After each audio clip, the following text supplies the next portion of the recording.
Tous les jours dès 16h, Historiquement Vôtre vous raconte l'histoire sans se la raconter. Et elle nous raconte des histoires sur des personnages avec lesquels elle est à tu et à toi. C'est Clémentine Portier-Kaltenbach. Aujourd'hui, Clémentine, vous nous parlez d'un temps où le vouvoiement était interdit à la Révolution française, paraît-il. Allez, Clémentine, dis-nous tout.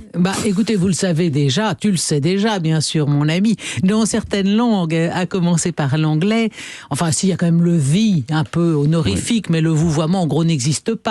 Selon Frédéric Vitoux, qui a consacré un article à la question, un article que j'ai lu assidûment, on considère généralement que le passage du tutoiement au vouvoiement viendrait de l'empereur romain Dioclétien. Ça vous dit quelque chose, ça? Dioclétien, c'est 244 à 312 de notre ère. Oui. Il l'aurait instauré? Oui, je vous explique pourquoi. Parce que c'est Dioclétien qui a divisé l'Empire romain entre Empire romain d'Orient et d'Occident. À partir de ce moment-là, il y a 2 empereurs. Et chaque empereur, qu'on appelle Auguste, est assisté lui-même d'un César.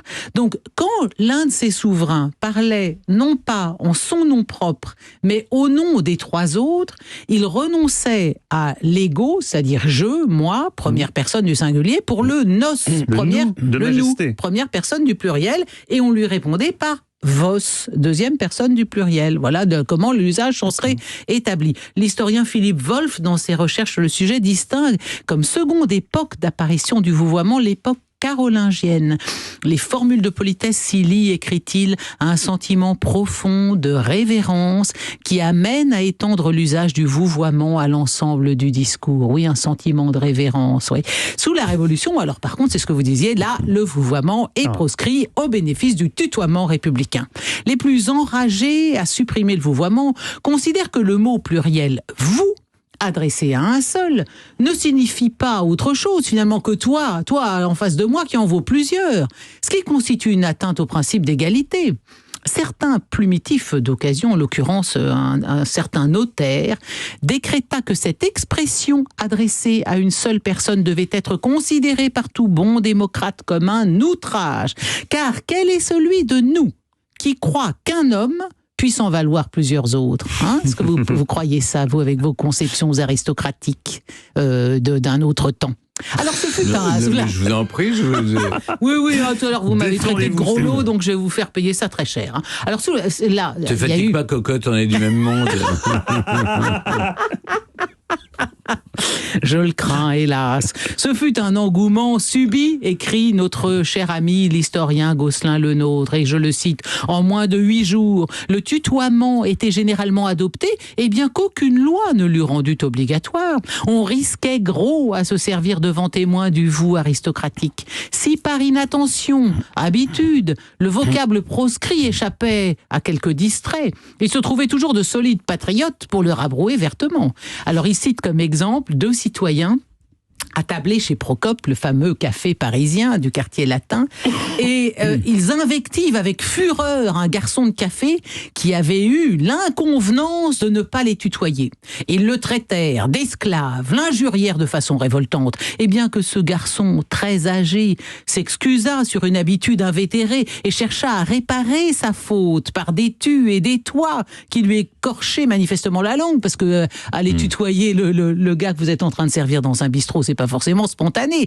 Ils l'insultèrent, et ils insultèrent tous les clients coupables de supporter un pareil manque d'égards contraires aux bons principes républicains. Alors, comme les gens avaient quand même, ça devait pas être au moment de la terreur, et les gens avaient encore un peu de bon sens, les deux copains qui buvaient un pot au Procope se sont fait jeter dehors. On a dû leur dire, écoutez, ça va bien tout ça. Alors, pour revenir à notre époque, dans son article, l'académicien Frédéric Vitoux déplore la disparition progressive du vouvoiement dans la conversation courante. Il ne s'agit nullement de regretter le temps où le vous s'imposait quasiment à tous, et finalement ceux qu'on tutoyait, c'était les valets, c'était les gens de basse condition, mais de regretter qu'on soit parti complètement au sens inverse quand on s'était forcé de bannir toute hiérarchie, toute barrière entre les individus, leurs âges.